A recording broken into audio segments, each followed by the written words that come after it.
Good morning, good morning, good morning.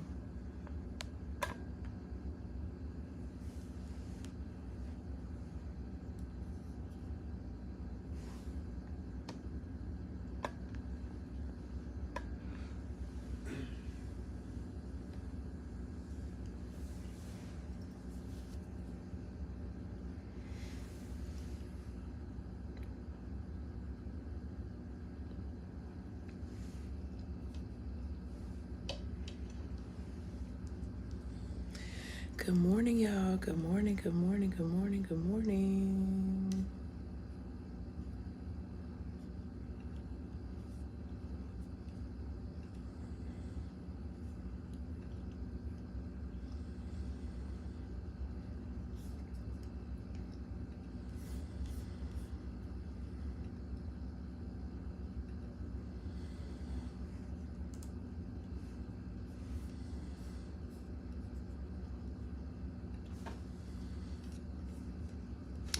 Come on in the room. Good morning, good morning, good morning, good morning. Come on in the room. Good morning, good morning, good morning, good morning. Welcome, welcome, welcome, welcome.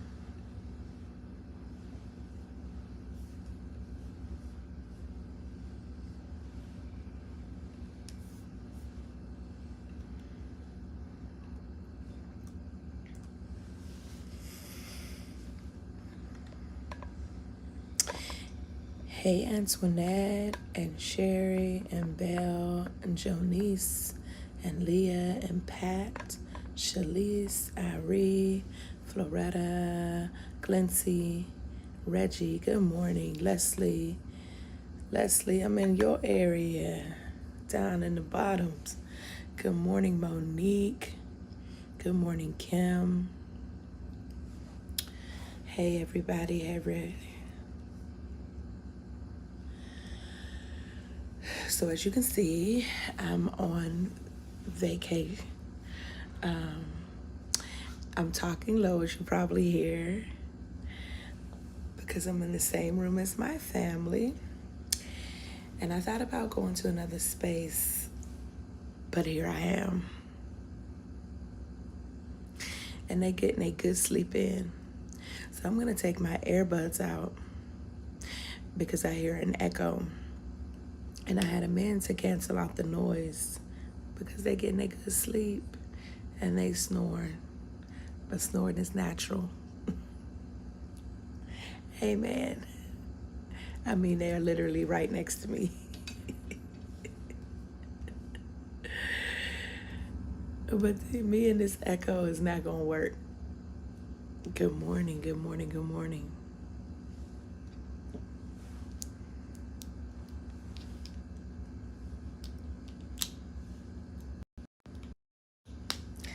Good morning. Whew, child. Okay, all right. Good morning, good morning, good morning. Good morning, Dr. Kyle. Good morning, Dana. Good morning, Kristen. Good morning, Shayla. Good morning, Natasha. Good morning, Rihanna from Mississippi, from the SIP. Good morning, Carmen. Good morning, Sonia. Good morning, Dr. Byron. Good morning, Elizabeth. Hey, y'all. Good morning, and welcome to the Pink Road Chronicles. This is your digital hush harbor, your virtual spiritual gathering, and I am the Reverend Dr. Melva L. Sampson, your digital griot, your curator and creator of this beautiful space. I want to begin by saying thank you for those of you who have subscribed already to The Clearing. Listen, you all are doing it. Thank you, thank you, thank you. We received 34 subscriptions in less than 24 hours last week. The Clearing now is a subscription-only community. That means that we are even more of a digital hush harbor than we were before. And so I invite you, for those of you who want to come to The Clearing, or for those of you who have just wanted to be in that space but have never had an opportunity, I have placed the link to The Clearing, not to The Clearing, to the subscription community right here in the chat, and I welcome you to come. So The Clearing augments this virtual gathering, Pink Rope Chronicles, to provide a more in-depth and critical engagement with the text. The clearing is radically inclusive. It is spiritually expansive and ideologically progressive, Ashe. And while the clearing is therapeutic, it is not therapy, and I am not a licensed therapist. And while there are therapists in the clearing, they are there as participants. And should one choose to assist you if a need arises or with any resources, they are doing so at their own discretion, Ashe. So for those of you who desire to come to the clearing, which happens right after PRC at 9 a.m. for about an extra 60 to 90 minutes in a community where we talk back to the text, I have placed that link in the chat, both on YouTube and Facebook. And when I start the Zoom, for those of you, I will let you in, but give me a few minutes just to go over to my other account to make sure that those, if they are joining today, will have, just something in my teeth, sorry. I just ate a little breakfast bar. Will have what they need to be able to get in the clearing. Good morning, good morning, good morning, good morning. It is good to see all of your names, Devon and Lori. Thank you, Devon, all the way from Bahrain. Good morning, Sadea and Elizabeth. Good morning, Nisha or Naisha. I hope I'm saying your name right. Raquel and Leah Gray. Good morning, good morning, good morning to each of you. Good morning, good morning, good morning. Announcements before we get started. Announcements before you get started. Listen, y'all gonna hear that snoring, and that's because these people's getting some good rest. And I am interrupting them with my conversation. Phoenix is waking up like, what's going on? Lay back down, baby. Go ahead. Hold on, you're laying on your phone. And so you're going to hear, it is what it is. This week's announcements. First, I want to remind you to go ahead and register for Dr. E.T. Hari's alongside Dr. Renee K. Harrison. If you missed it before, the date is coming and the date is here again on the Dogon site. It is a virtual session on Sunday, August 20th at 5:30 p.m. I want to make sure that you reserve your space for that.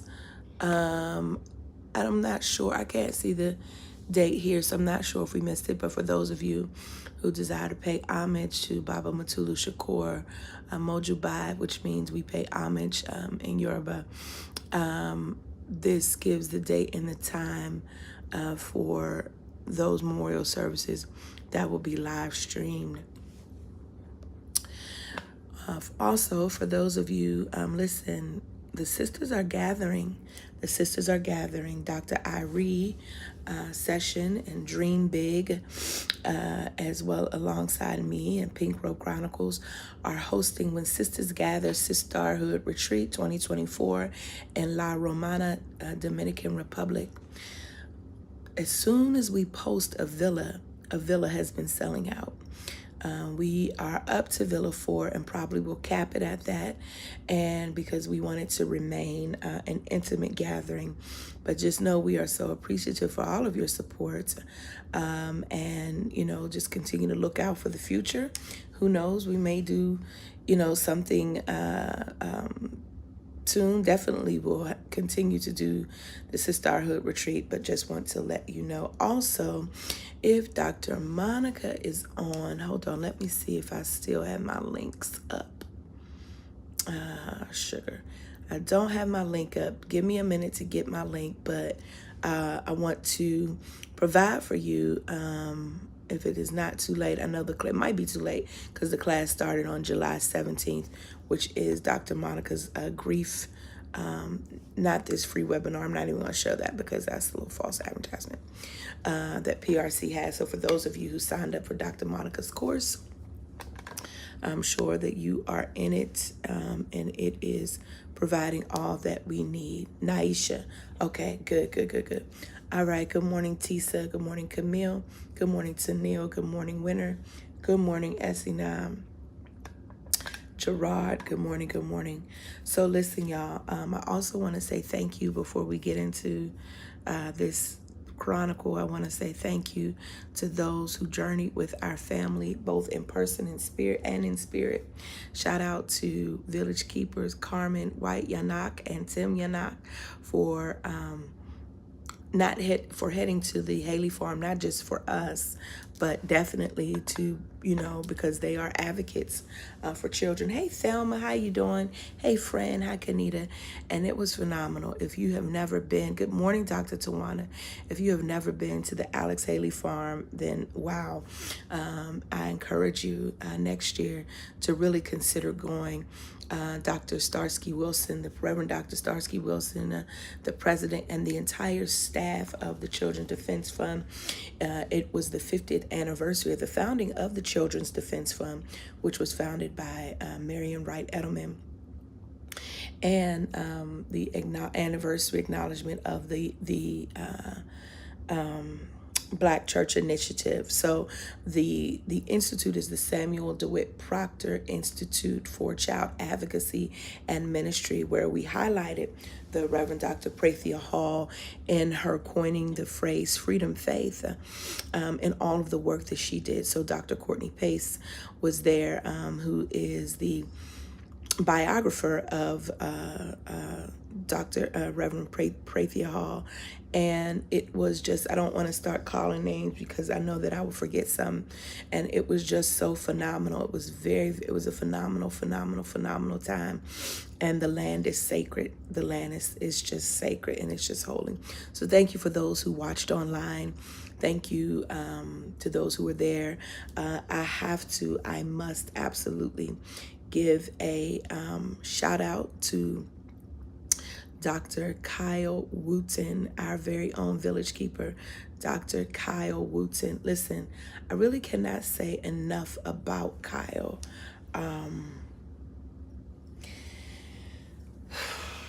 Kyle, you are a maestro.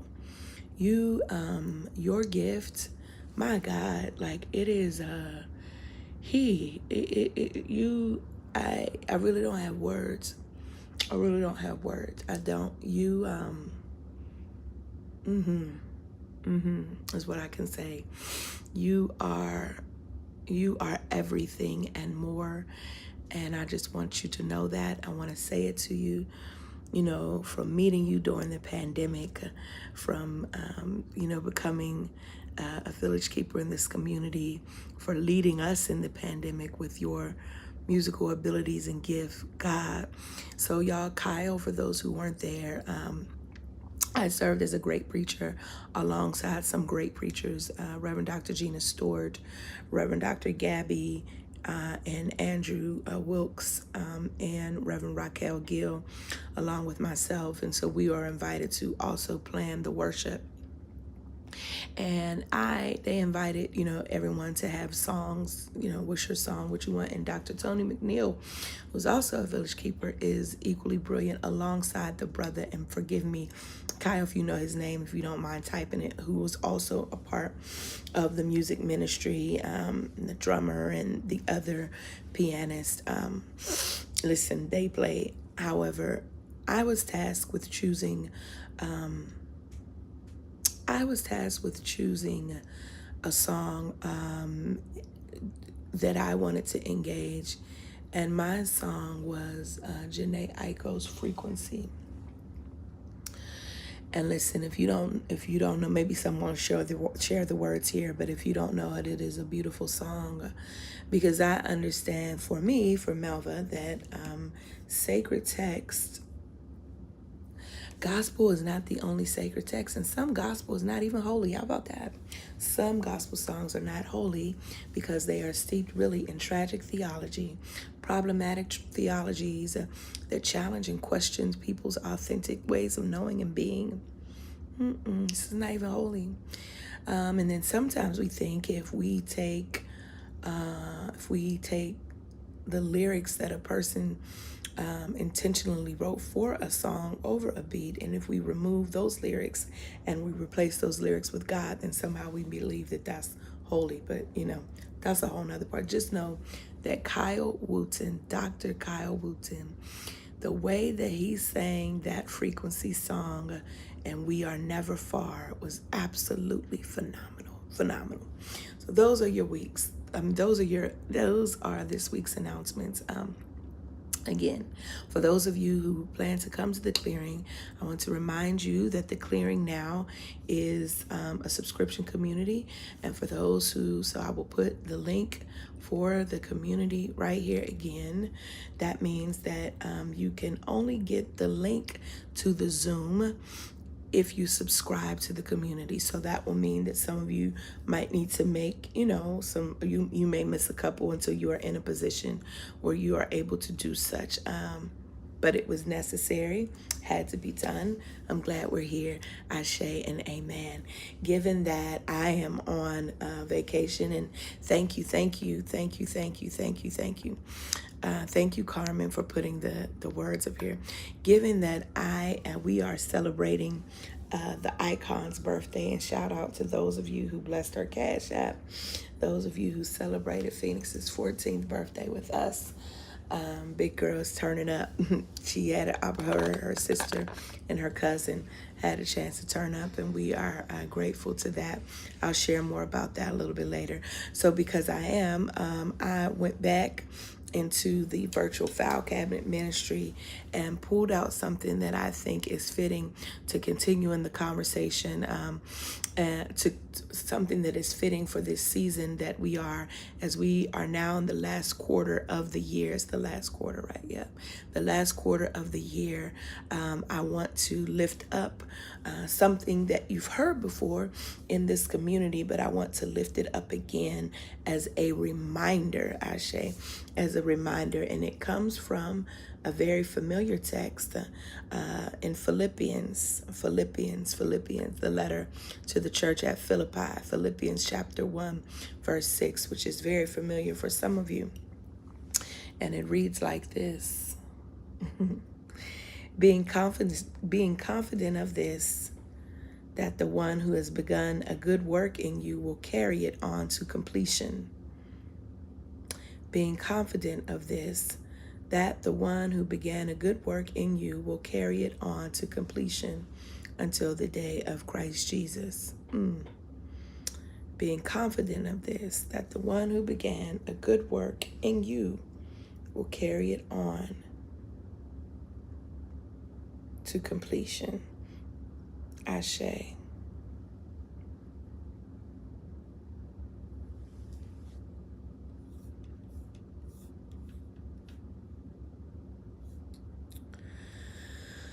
So Paul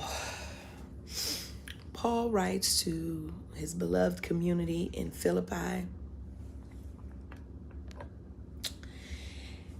I'm confident of this, Paul writes, and I am certain, I am sure, I am positive, as we say in the Black church tradition. I know that the one who began a good work in you will bring it to completion. Overall, Paul is writing to the group to say thank you. Paul is writing to say thank you for all of the support that this community has given him over the years. The prayers, the money, the administrative service, and the covering. He opens by saying that he is constantly praying for them.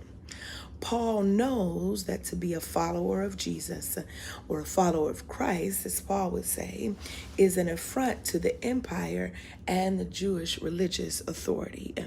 We don't know for certain what he's addressing, but in the first few sentences of chapter 1, Paul is offering encouragement in the midst of their questioning whether they're able to fulfill the mission to go out into the world and share the gospel. Will they be able to complete what they've begun? Let's just pause right there for a moment. Some of us, with the mission that we've been tasked, some of us are wondering whether or not we'll be able to complete the mission that we've started, the mission that we've engaged. Will we be able to complete the task? Will we be able to end on top. Paul's declaration then shifts their gaze.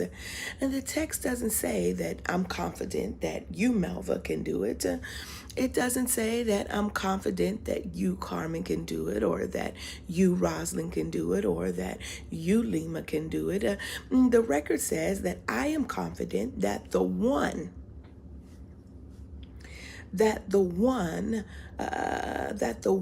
that began a good work. What does that mean, Reverend? That means that while you've said yes to the mission, you yourself did not initiate the mission. Yeah. And that means that the one who initiated the mission in you is the one who is responsible for completing the mission in you. So the question is skewed then. Just a few seconds ago, I said that some of us are questioning, will we be able to complete the mission? But right here, this is inviting us to consider that it is not us who will totally complete the mission.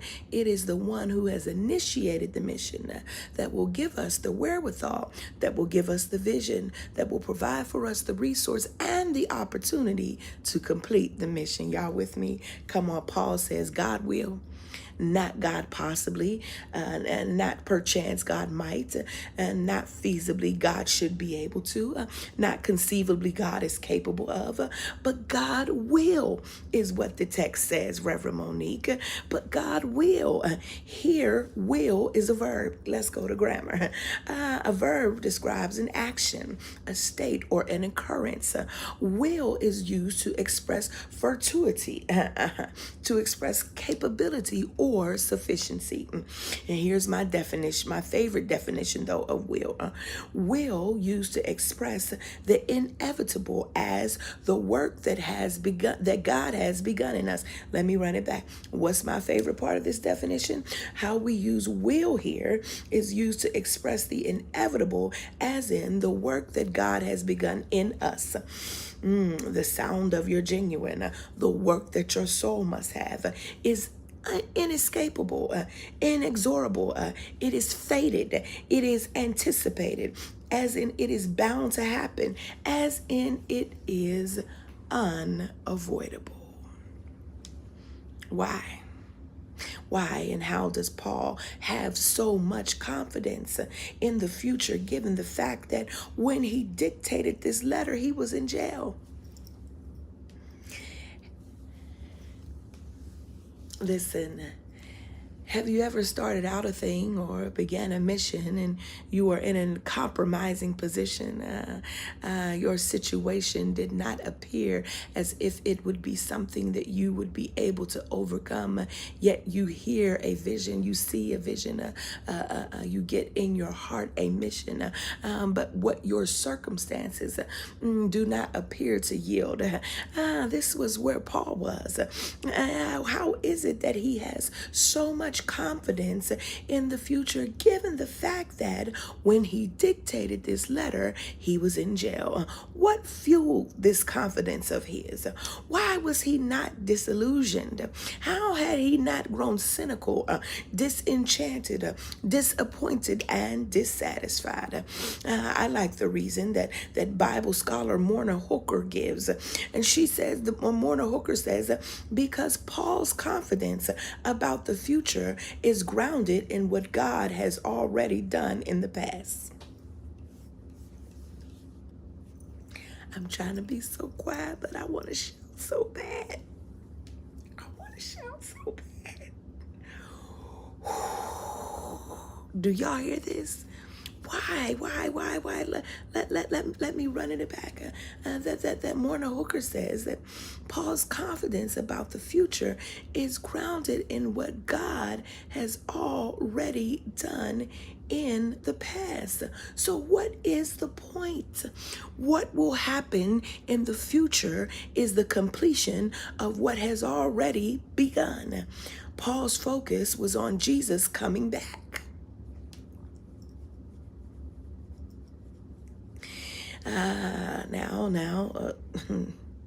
This is debatable, right? So Paul and others thought that they would experience this coming in their lifetime. Paul's confidence in Philippians is based, on Jesus coming back, because for Paul, the good work then is spreading the gospel to achieve salvation, and the completion is being present when he returns. Now, to be clear, my interpretation of salvation is different from Paul's interpretation of salvation. But in terms of what salvation would mean in this text, right? Paul and those who had been enlightened by Paul were waiting for Jesus's return at any day. They thought that Jesus would be cracking the sky at any moment, and that Jesus would come and rapture those who had confessed Jesus with their heart, who had believed and followed the way, and would literally wrap them up in a kind of rapture and take them on away.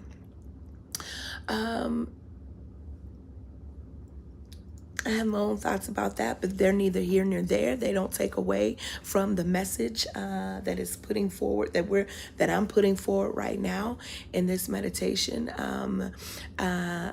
Those details don't prevent the core of the message, which is that the one who begins a good work. It provides context, though, so that you know what is happening, right? So this morning, then, I want to make a pivot. I want to, as I'm saying, direct my attention less on a second coming and more on a right now. If then too we are raised with Jesus, if we too live in the power of an empty tomb, then we don't have to live in the anticipation of a rescue, because the same God that raised Jesus then is the same God that raises us. Come on. Then we are the completion. You get that? The great work started at the level of sight, of seeing beyond what is there. Paul is saying, I believe that God started the work and will complete the work through you. That's it. That's it. It's not rocket science. Listen, we will honor our bodies and spirits, and we will rest to revive from exhaustion. Resting, however, and apathy are not the same things.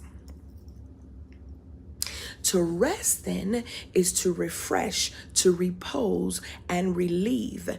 Apathy is the absence of passion, emotion, or excitement. We have to resist the temptation to become indifferent as a result of what we're experiencing. Come on.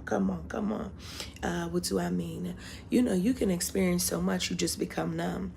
You're just indifferent. You just be like, whatever, just whatever. Like, I just,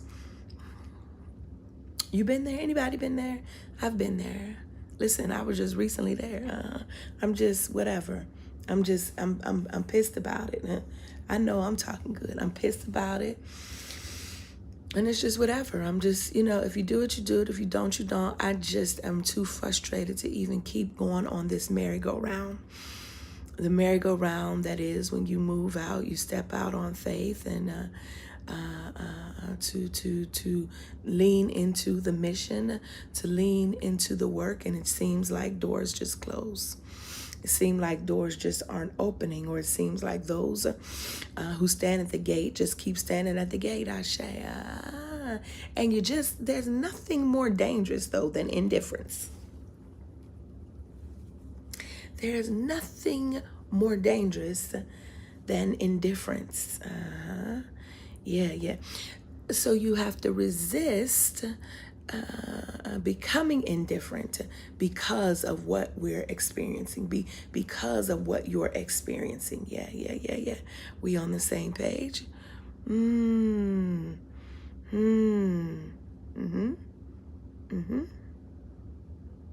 we have to do as Whitney Baisdenbon reminded us in a blog post a while ago that she wrote on medium.com.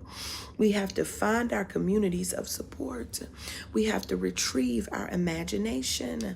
It's not over.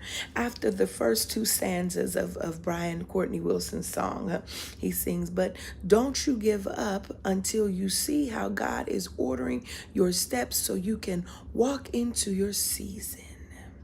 And friends, that's what I want to leave you with on this morning. There is still a great work inside of you.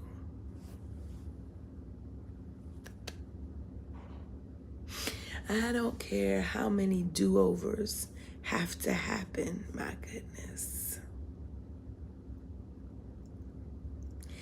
I don't care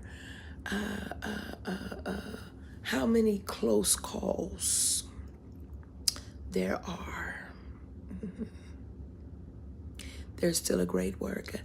I know there are some of you, there's one person in here right now, and I will wait to hit the clearing to speak in a more specific way about the need. But there's a person right here on live right now. I'm looking at their name.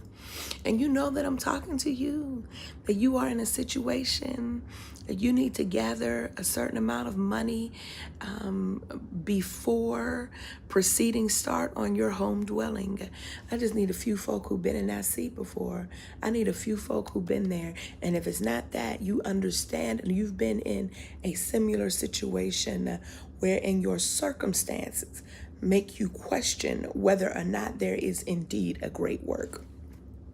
But we can't judge the great work based on our current circumstance. And while our current circumstances are important, and while God is concerned, and I believe we'll work through people, I believe God is a spirit, Ashe, and God's spirit moves upon the hearts of God's people. Yeah. God's spirit moves upon the hearts of God's people, and God's people become the living indwelling of God. God's people are the church. Can we talk about it? That the church here, or the way that we understand, if we can just, go the way that we understand, what am I trying to say? The way that we understand the sanctuary, the church, the physical building. I think I talked about this last week. That there's a brother who wrote a commentary, and I'll go back and find it so that I can cite him appropriately. But he says, listen, for those, he said, it is still so interesting to me, this development of brick and mortar, because the church really, we are the embodiment. We are the church. The people are, right? And so as God moved on the hearts of people to then begin to be a resource, as God is the source, to begin to be a resource for folk. And when we who know that we are tapped to be resources deny and or ignore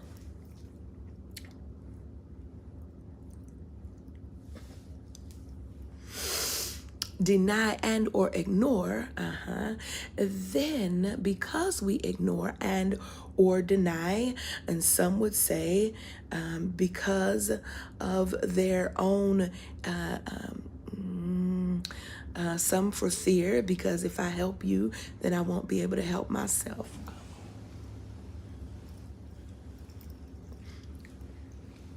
My throat is itching, y'all. Because if I help you, I won't have enough to help myself. And I'm not suggesting that folks should give out of their need. I know that's a theological premise that some people have come out. That's a no for me. However, sometimes if we reassess, come on, if we reassess budgets, if we shave a little here and we place a little here, then we might find that some of us have a lot of, what is it called? Is it called expendable? excess resources. Yeah. And so I'm saying that there are some of us in this last quarter of the year who need assistance and who are questioning whether or not there is a great work still. How could there be a great work if I am still in this position? How could there be a great work if I'm not sure where I'm going to lay my head? How could there be a great work if my employment is in question, or if my business is not quite getting off the ground, or if folks are not quite supporting me like I need to be supported? Disposable income, Carmen, that's what I was trying to think. Thank you. And I just want to stop by and say, if we then are the church, then it is our responsibility. If we are indeed followers, if we are believing in the one who will bring it to completion, then it is our responsibility to make sure that not just our great work comes to pass, but the great work of our community members. Ashe. Yeah.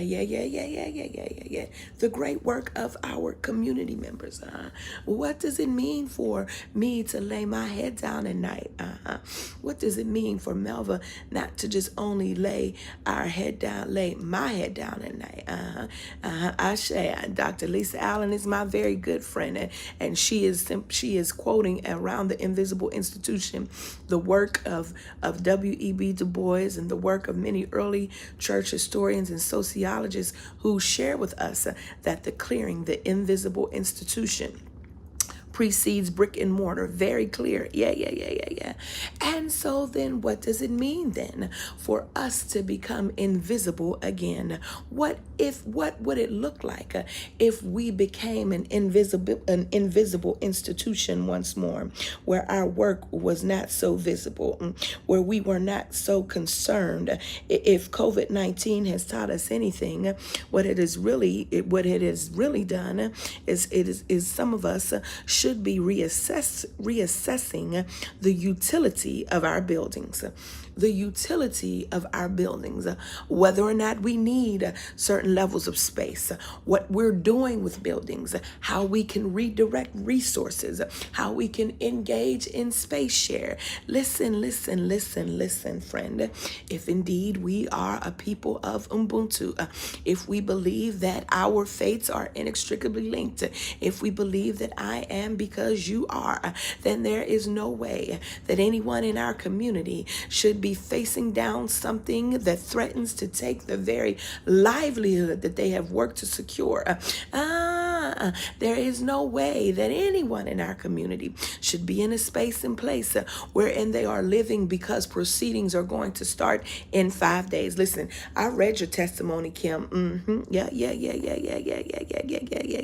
And so I'm simply coming to encourage us, to implore some of us, to implore those of us who can, who will, to stand in and support, and I'll talk more in the clearing.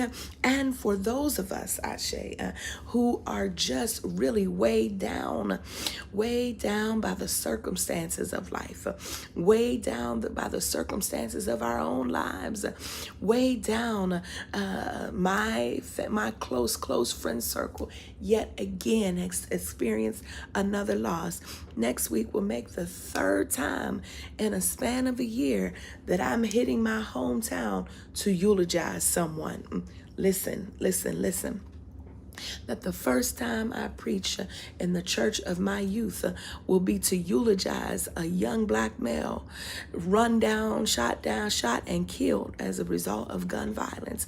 I am figuring out, what does this mean then for his mom, my very close friend, his siblings? How then was this message land on them about a great work? How is it that they will be able to continue day to day? How is it that they are not thinking, God, you must have it out for me?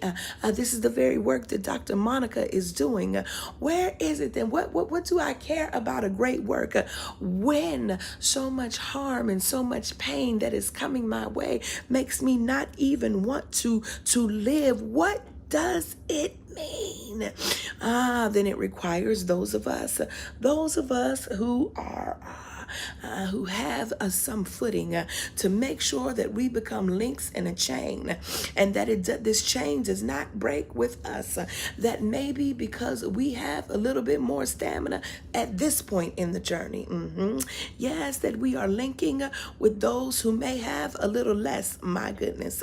And so those of us who have the capacity to imagine, those of us who have the capacity to still hope in the midst of hell, those of us who have the capacity to still fight the power, those of us who have the capacity, then it is us who has to remind, who has to speak that there still is a great work.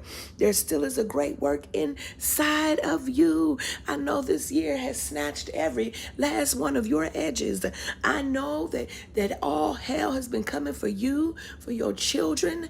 I know that things seem questionable, that you are not clear, you are not sure which way to go, but this I recall to mind, and therefore I have hope, says the one who laments. Great is God's faithfulness, that I get a new mercy every morning. And maybe we need to stop thinking so big on what the mercy is. Maybe the mercy simply is that I got up. Maybe the mercy is I got activity in my limbs. Maybe the mercy is I got blood running through my veins. Maybe the mercy is not that the issue is solved, but maybe the mercy is that I have enough stamina to face it one more day. Maybe the mercy is not that my pain is absolved, not that my pain is resolved, but maybe the mercy is that with my community, I can withstand everything. Listen, y'all don't hear me this morning. Y'all don't hear me this morning. There is still a great work inside of you. God is faithful to perform it. So pick your purpose back up. Shake this disdain. Keep creating, y'all. Keep writing. Keep fighting. Keep developing. God is doing a great work. A great work. A great work. A great work. A great work. A great work. A great work. A great work. Listen. Sometimes we have the habit to call, no, that's not how I want to say it. How do I want to get into this? When we think about what a great work is,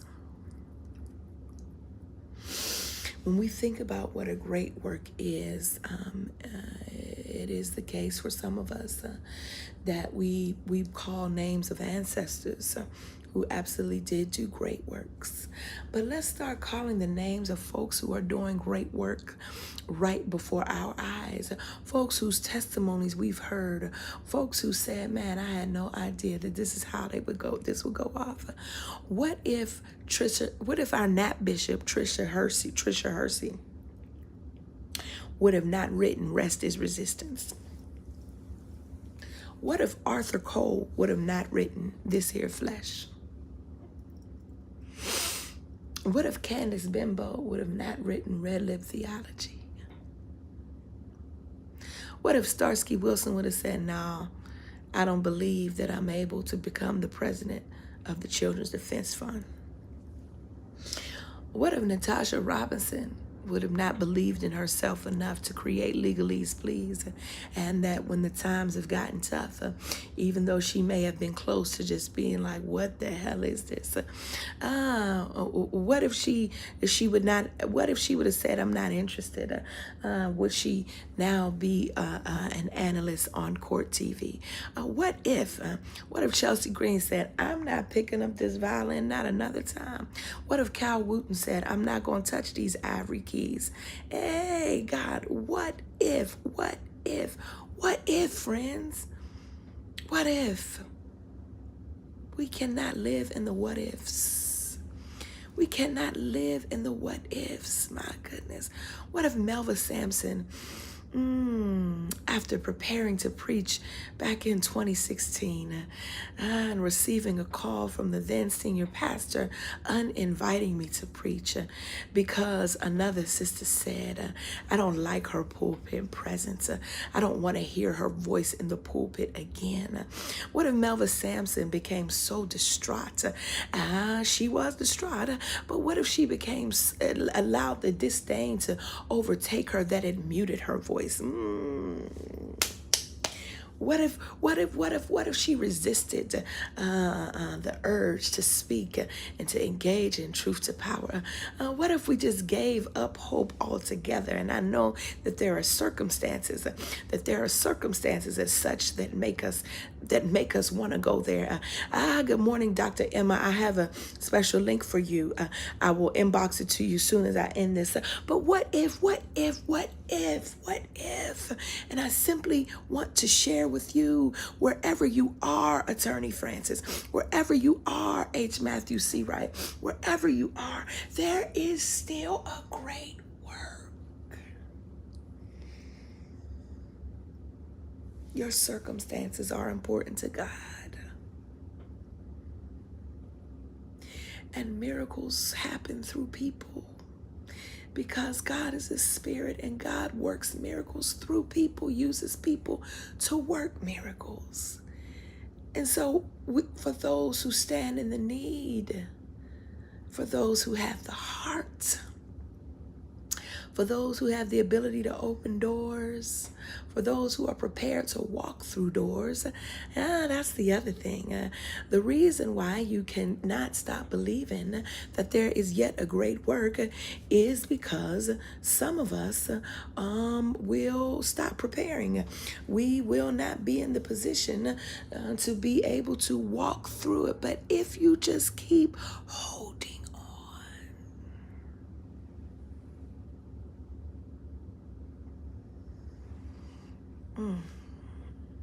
hold on just a little while longer. Hold on just a little while longer. Hold on just a little while longer.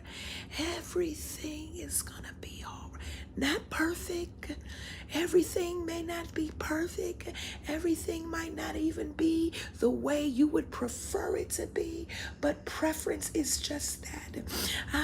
Preference does not exactly mean need. Preference, having a preference, is not the same as having a need met. Because a need might be met, but it might not be your preferred way of being met. But isn't that just like spirit sometimes? Sometimes the way that life moves is that when there is a need, that the need is met, and until we are able to get to the place where our preferences are met. Listen. Some of us, we got to get ready to go to the clearing. Some of us, come on. Some of us, in order to be able to do the work in a particular way, have had to give up or have had to surrender. Yeah, God, have had to surrender some comforts. And in surrendering, come on, sis, and in surrendering those comforts, we receive clarity, and not just clarity, but we also received extra resources. Extra resources to be able to facilitate the work.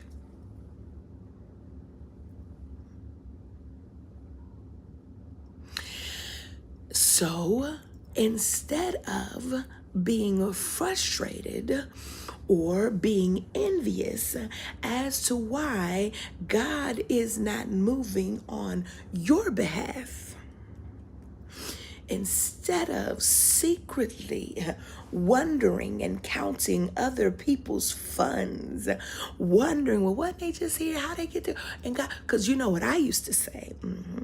Our dear brother Andrew Elmore Jackson III tells this story best. I used to say, when is it gonna be my turn, God? When is it gonna be my turn? Is what I wanted to know. When is it going to be my turn? Listen, if you've ever been there, if you've ever been there, hold on, I'm just giving this person this clearing. If you've been there, I just need to, have you been there? Anybody who's, come on. Who's been there? Who's been there? When is it gonna be on me? When is my breakthrough coming? When is my breakthrough coming? Somebody tell me something, like when am I gonna get it? Like, when is it? Yeah. My turn. Yeah, that's a trauma response. It's a trauma response. It's a trigger. It's a trauma response, and it's a trigger, and I get it. Yeah. Listen, we're going to carry on this conversation over in the clearing. We're going to talk back to the text. I've received you all's messages, those of you who are saying, I got you at the end of the month. It's cool. We'll be right here waiting for you. We'll be right here waiting for you. Got you. We'll be right here waiting for you. And for those of you, I want to invite Kim Vini, check your email. Check your email. And y'all give me 1 second. Stay right here in those comments.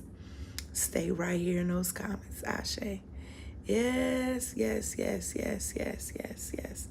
My goodness today.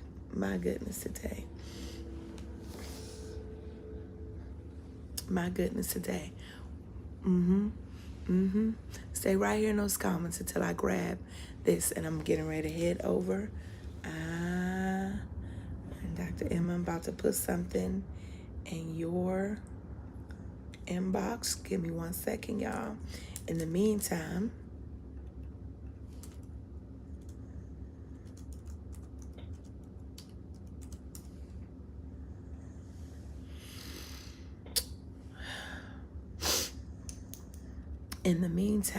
friends, hold on 1 second.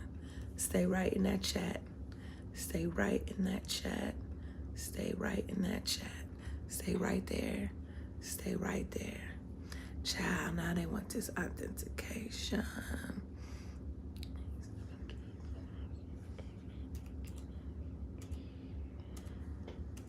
Stay right now.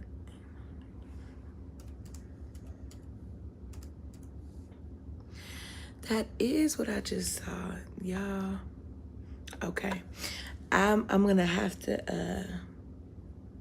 Dr. Emma's coming. I gotta get off the live though, because it just sent me a code, but I'm about to send it. For those of you, I put the link for those of you who want to become monthly subscribers. If you are interested in becoming an annual subscriber, it's a 20% discount. You want to become an annual subscriber, go ahead and DM me right quick and I'll send you that link. There are 2 different links for that. I want to thank you all for being present. We're getting ready to head over to the clearing. Give me a few seconds to let you all in so that I can make sure those who are just joining us have what they need.